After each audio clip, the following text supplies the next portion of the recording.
Hello students, welcome back in natural blue current affair classes. आज है 6 जून। आज हम लोग पढ़ने वाले हैं 6 जून का इंपॉर्टेंट करंट अफेयर्स। तो जो भी स्टूडेंट्स हमारे साथ फर्स्ट टाइम जुड़ रहे हैं, चैनल पर फर्स्ट टाइम विजिट कर रहे हैं, आपको बस स्टार्टिंग से एंड तक बने रहना है, तभी आपको सारी चीज़ें क्लियर होंगी। और पूरी क्लास को 10 मिनट में ख़त्म करेंगे। साथ ही कल का रिवीजन होगा और लास्ट में 2 क्वेश्चंस पूछे जाएंगे जिनका आपको कमेंट्स के थ्रू आंसर करना है। आज के क्वेश्चन सारे ही बहुत ही इंपॉर्टेंट हैं, तो सभी क्वेश्चंस को ध्यान से समझना और पढ़ना और अपने नोट्स में ऐड ऑन जरूर करना। चलते हैं अपने पहले क्वेश्चन पर बिना टाइम वेस्ट किए। हमारा पहला क्वेश्चन है, हाल ही में भारत को वर्ष 2026 और 28 के लिए संयुक्त राष्ट्र संघ की किस संस्था का सदस्य चुना गया है? तो भारत को वर्ष 2026 और 28 के लिए 2028 के लिए संयुक्त राष्ट्र संघ जो यूएनओ है, उसने किस संस्था को का सदस्य चुना गया है? तो ये संयुक्त राष्ट्र आर्थिक एवं सामाजिक परिषद है, इसके लिए चुना गया है। बात करें इसमें टोटल मेंबर कितने होते हैं, तो टोटल मेंबर होते हैं 15 मेंबर। सारे ही पॉइंट्स बहुत ही इंपॉर्टेंट है, ध्यान से सुनिएगा। टोटल मेंबर की कुल मेंबर की बात करें तो 15 मेंबर होते हैं। 5 मेंबर होते हैं परमानेंट और 10 होते हैं नॉन परमानेंट, जो कि बोले जाते हैं हिंदी में अस्थाई, और इसको बोला जाएगा स्थाई। तो जो 5 मेंबर होते हैं परमानेंट, वो वीटो पावर उनके पास होती है। जान लेते हैं कौन कौन से हैं। तो ये यूएसए है, रसिया है, चाइना है, फ्रांस है और यूके है, यूनाइटेड किंगडम। और जो 10 होते हैं वो नॉन परमानेंट होते हैं, यानी कि अस्थायी मेंबर। इसमें भारत 2 बार रह चुका है, 2 बार भारत के पास इसकी मेंबरशिप रह चुकी है। तो ये पॉइंट्स आपको याद रखने हैं। और बात कर लेते हैं यूएनओ के बारे में। तो यूएनओ की फुल फॉर्म होती है यूनाइटेड नेशन ऑर्गेनाइजेशन। इसकी स्थापना की बात करें 24 अक्टूबर 1945 को इसकी इस्टेब्लिशमेंट यानी कि स्थापना हुई। और इसमें 6 पार्ट यानी कि 6 अंग होते हैं, जिसमें से यूएन महासभा, अभी रिसेंट में मैंने क्वेश्चन पिछली क्लास में पढ़ाया था, जिसमें टोटल 193 कंट्रीज़ होती हैं और 1 नेशन 1 वोट इसका आधार होता है। इसी के तौर पर इसका इलेक्शन होता है। एक देश के पास एक ही वोट होता है, तो उसी के तहत यहाँ पर वोटिंग होती है। और इसमें जो 80th यानी कि 80वां जो सदस्य बना है वो जर्मनी बना है। तो मैंने सारे पॉइंट्स आपको प्रॉपर तरीके से अच्छे से पढ़ा दिए हैं, ध्यान रखिएगा। चलते हैं सेकंड क्वेश्चन पर। साथियों, सेकंड क्वेश्चन है, चर्चा में रहा दुनिया का सबसे ऊंचा रेल और आर्च ब्रिज किस नदी पर बना है? बहुत ही इंपॉर्टेंट क्वेश्चन है, एग्जाम में जरूर आएगा। तो ये चेनाब नदी पर है।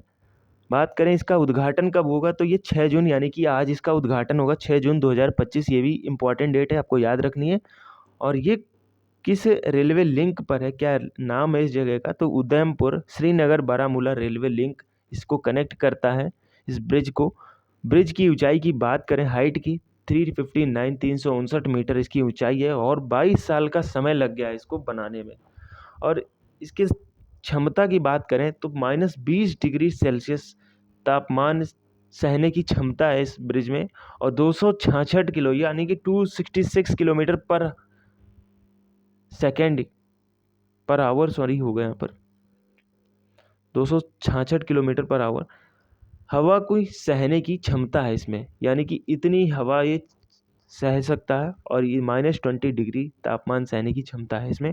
22 साल का समय लगा इस ब्रिज को बनाने में। तो बहुत ही इम्पॉर्टेंट क्वेश्चन है। दुनिया का सबसे ऊंचा जो रेलवे ब्रिज है वो अपने इंडिया में, अपने भारत में है। और ये गर्व की बात है, तो ये बड़ा इंपॉर्टेंट पॉइंट बन जाता है एग्जाम के नज़रिए से, और गर्व करने की भी बात है। चलते अपने अगले क्वेश्चन पर, जो कि थर्ड क्वेश्चन होगा। साथियों, थर्ड क्वेश्चन है, आईसीसी महिला क्रिकेट विश्व कप 2025 किसकी मेज़बानी में होगा? तो ये हमारे प्यारे भारत देश की मेज़बानी में होगा। और ये कब से कब तक चलेगा? तो ये 30 सितंबर से 2 नवंबर 2025 तक चलेगा। होस्ट भारत करेगा, मैंने पहले ही बता दिया आपको। चलते हैं अगले क्वेश्चन पर, जो कि फोर्थ क्वेश्चन होगा। साथियों, फोर्थ क्वेश्चन है, हाल ही में डायबिटीज़ के टाइप 5 को आधिकारिक तौर पर मान्यता मिली है। इसका संबंध किससे है ये आपको बताना है। तो इसका संबंध मैं आपको बता दूं, ये कुपोषण से है। मोटापा भी होता है, बट ये कुपोषण है। ये टाइप 5 की जो डायबिटीज़ है, ये होता कैसे? इसकी इंसुलिन की कमी से होता है, और ये पैट्रियोटिक ग्लैंड से निकलता है इंसुलिन। मैंने दोनों पॉइंट मेंशन कर दिए यहाँ पे। और ब्लड शुगर को कंट्रोल करता है कौन? इंसुलिन। सारे पॉइंट्स आपको याद रखने हैं। चलते हैं फिफ्थ क्वेश्चन पर। हमारा फिफ्थ क्वेश्चन है, राष्ट्रीय रामसर स्थल सूची में शामिल नवीनतम खींचन और मेनार कहाँ स्थित है? तो ये भी बड़ा ही इंपॉर्टेंट क्वेश्चन है। राजस्थान में ये स्थित है। और पहली बार जो रामसर ये है, ये ऐड किया गया था 2 फरवरी 1971 में, रामसर, जो कि ईरान में। और ये रामसर साइट्स होती क्या है आपको बता दूं मैं। तो रामसर होता क्या मैं आपको बता दूं। तो रामसर जो होती है वो दलदली भूमि यहाँ की यानी कि आर्द्र भूमि होती है। यहाँ पर पानी की मात्रा ज़्यादा होती है, इसीलिए जो माइग्रेटेड पक्षी होते हैं वो आते हैं यहाँ पर और रहने के लिए दूसरी जगहों से पलायन करते हैं, वो आते हैं और जगह जगह पर रहते हैं। अब बता दूं भारत की पहली जो पहली रामसर साइट बनी थी वो चिल्का झील बनी थी, जो कि ओडिशा में 1981 में। आपको ये बहुत ही इंपॉर्टेंट पॉइंट है, ध्यान रखना है आपको। और कुल भारत में 91 रामसर साइट्स हैं, ये भी बड़ा ही इंपॉर्टेंट पॉइंट है, आपको याद रखना है।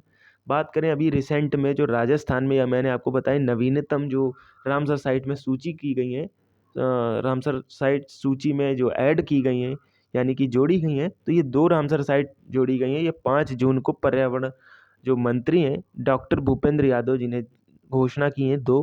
तो मैं आपको नाम अभी क्वेश्चन में आपको बताई, पर अलग से बता दूं, खींचन जो कि फलौंदी जगह है एक राजस्थान में, और मेनार ये उदयपुर में पड़ती हैं। दोनों पॉइंट्स आपको याद रखने हैं। 2 जो रामसर साइट्स हैं इनको ऐड किया गया है राजस्थान में। बड़ा इंपॉर्टेंट क्वेश्चन है, आपको याद रखना है। चलते हैं अगले क्वेश्चन पर, जो कि 6th क्वेश्चन होगा। साथियों 6th क्वेश्चन है, हाल ही में राष्ट्रपति ने अध्यादेश के माध्यम से लद्दाख में कितनी भाषाओं को आधिकारिक भाषा के रूप में नामित किया है। तो ये 5 भाषाओं को नामित कर दिया गया है आधिकारिक यानी कि ऑफिशियल लैंग्वेज के तौर पर। तो आपको बता दूं ये 5 भाषाएं कौन सी हैं। तो अंग्रेजी है, हिंदी है, उर्दू है, और वहाँ की एक भोंटी भाषा होती है और एक पुर्गी। ये 5 भाषाओं को ऑफिशियल लैंग्वेज के रूप में नामित कर दिया गया है, घोषणा कर दी गई है। चलते हैं 7th क्वेश्चन पर। तो अगला क्वेश्चन 7th क्वेश्चन है, राष्ट्रपति ट्रंप ने कितने देशों पर अमेरिका में प्रवेश पर प्रतिबंध लगाया है। देख सकते हैं राष्ट्रपति जो यहाँ के अमेरिका के राष्ट्रपति हैं ट्रंप महाराज, इन्होंने 12 देशों पर प्रतिबंध लगा दिया गया है, इन्होंने अपने देश में घुसने से मना कर दिया गया है। तो वो कौन से देश हैं जान लेते हैं जिन पर प्रतिबंध लगाया गया है। तो पहला देश है अफगानिस्तान, सेकंड है म्यांमार, दूसरा है चाड, एक और अगला है जो देश है वो the republic of the Congo, और Equatorial Guinea, Eritrea, Haiti, Iran, Libya, Somalia नहीं सॉरी, यहाँ पे सोमालिया है। यहाँ पे आपको बता दूँ ये एम है एम, तो इसको सोमालिया बोला जाएगा। और अगला है सूडान एंड यमन। तो इन 12 देशों पर अमेरिका ने प्रतिबंध लगा दिया है, अपने देश में घुसने से मना कर दिया है। चलते हैं अगले क्वेश्चन पर, जो कि 8th क्वेश्चन होगा। साथियों अगला क्वेश्चन है, चर्चा में रहा राजीव गांधी वन संवर्धन योजना और हरित गोद लेने की योजना किसने शुरू की है। तो ये हिमाचल प्रदेश में पड़ती है एक जगह हमीरपुर। तो यहाँ के सुखविंदर सिंह जो सीएम है, चीफ मिनिस्टर हैं, इन्होंने इस योजना के लिए हरित गोद लेने के लिए योजना के लिए शुरुआत कर दी है। तो जान लेते हैं हरित गोद जो योजना है ये निजी कॉरपोरेट समूह क्षेत्रों को गोद लें, इसके लिए किया गया है कि जो बड़ी बड़ी कंपनीज हैं जैसे अडानी अंबानी कंपनीज हैं, इनको बोला गया है कि हमारे यहाँ की जो कुछ एरिया है इनको गोद लिया जाए, इनमें फॉरेस्ट कवरिंग किया जाए, हरित क्रांति को बढ़ाया जाए, मतलब यानी कि नेचर को बढ़ाया जाए, पेड़ पौधे लगाकर फॉरेस्ट कवर किया जाए जगहों पर। तो ये किसने किया है। तो ये Sukhwinder Singh CM chief minister हैं हिमाचल प्रदेश के, इन्होंने घोषणा की है। चलते हैं 9th क्वेश्चन पर। साथियों 9th क्वेश्चन है, रक्त के थक्कों की समस्या को दूर करने के लिए यानी कि जो ब्लड क्लॉटिंग है उसकी समस्या को दूर करने के लिए नैनोजाइम किसने विकसित किया है। तो ये IISc बेंगलुरु ने किया है, इंडियन इंस्टीट्यूट ऑफ साइंस इसकी फुल फॉर्म हो जाती है। इसने किया है कि जैसे बॉडी में जो ब्लड के थक्के जम जाते थे, उसमें हार्ट अटैक आने की समस्या बनती थी, अब उसको दूर करने के लिए नैनोजाइम एक टेक्नोलॉजी है, इसका विकसित किया है किसने। तो Indian institute of science IISc Bengaluru इसने किया है। चलते हैं 10th क्वेश्चन पर, जो कि हमारे क्लास का आज का आखिरी क्वेश्चन है। भारतीय सर्वेक्षण द्वारा मेघालय में खोजी गई नई प्रजाति शिलांग कैस्केड का संबंध किससे है, ये आपको बताना है। तो ये मेढक की प्रजाति से है, मेढक की एक नई प्रजाति खोजी गई है, जो कि किसने खोजा है। खोजकर्ता की बात करें तो ZSI zoological survey of India इसने खोजा है। और बात करें इसकी इस्टेब्लिशमेंट की, ZSI की, तो इसकी इस्टेब्लिशमेंट 1916 में हुई थी 1916 में। और हेडक्वार्टर की बात करें तो कोलकाता में है, जो कि वेस्ट बंगाल में पड़ता है। चलते हैं आज के क्वेश्चंस पर। तो ये रहे आज के क्वेश्चन आपके सामने। पहला क्वेश्चन है, हाल ही में वीर बाल दिवस 2024 में कब मनाया गया था, ये बताना है आपको। और सेकंड क्वेश्चन है, 1 जनवरी 2025 से कहाँ भीख देना अपराध घोषित किया गया है। तो ये दो क्वेश्चन है, आपको बताना है कमेंट्स के थ्रू। जरूर बताइएगा सभी लोग, जितने लोग ये क्लास को देख रहे हैं। चलते हैं रिविजन्स पर। साथियों, रिविजन्स को हम लोग 1 लाइन फॉर्म में याद पढ़ेंगे, क्योंकि जिसको भी डिटेल में जानना वो पिछली क्लास को देख सकता है। चलते हैं पहले क्वेश्चन पर, क्योंकि हमारे पास समय की कमी है। क्लाइमेट चेंज परफॉर्मेंस इंडेक्स 2025, जलवायु परिवर्तन प्रदर्शन सूचकांक 2025, इसको हिंदी में बोला जाता है, में भारत को कौन सा स्थान मिला है। तो ये 10th स्थान मिला है हमारे भारत को। हाल ही में भारत के GRSC garden reach ship builder engineering ने पहली स्वदेशी ध्रुवीय अनुसंधान पोत विकसित करने के लिए किसके साथ समझौता किया है। तो ये नॉर्वे के साथ किया है। भारत और नॉर्वे के साथ हुआ है ये मिलके काम। चलते हैं थर्ड क्वेश्चन पर। प्रतिवर्ष विश्व पर्यावरण दिवस कब मनाया जाता है। ये 5 जून को मनाया जाता है और इसका होस्ट 2025 में कोरिया गणराज्य कर रहा है। थीम की बात करें तो इंपॉर्टेंट पॉइंट है, बीट द प्लास्टिक पॉल्यूशन, ये इसकी थीम रही है। फर्स्ट टाइम ये सेलिब्रेट किया गया था 5 जून 1972 UNEP में, और इसकी फुल फॉर्म हो जाती है यूनाइटेड नेशन इन्वायरमेंट प्रोग्राम। चलते हैं अगले क्वेश्चन पर। तो हमारा फोर्थ क्वेश्चन, हाल ही में दक्षिण कोरिया के राष्ट्रपति पद की शपथ किसने ली है। तो ली जे म्यांग ने ली है। चलते हैं फिफ्थ क्वेश्चन पर। हमारा फिफ्थ क्वेश्चन है, भारत अंतर्राष्ट्रीय प्रशासनिक विज्ञान संस्थान का अध्यक्ष चुना गया है। इस संस्थान का मुख्यालय कहाँ है। तो ये ब्रुसेल्स, जो कि बेल्जियम में पड़ता है, यहाँ पर है। हाल ही में IPL इंडियन प्रीमियर लीग के 18वें संस्करण का खिताब किसने जीता है। सभी को पता ही है, रॉयल चैलेंजर बेंगलुरु। और उसी समय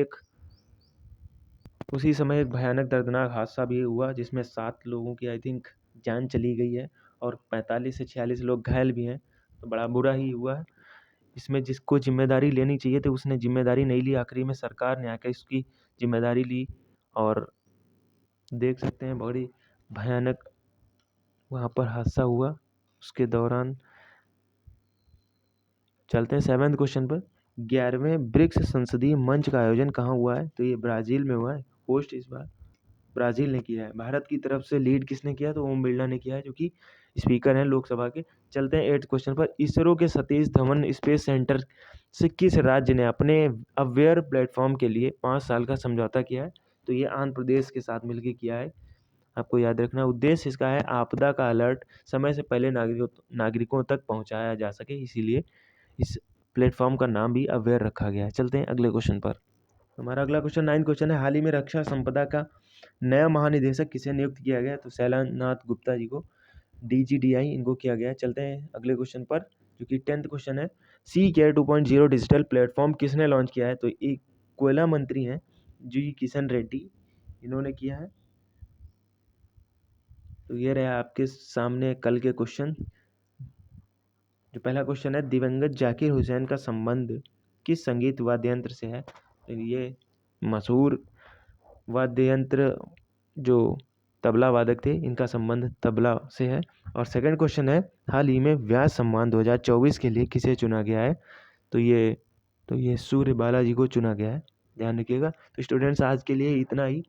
अगर आप क्लास कैसी लगी, अच्छी लगी, बेकार लगी, आप कमेंट्स के थ्रू बता सकते हैं।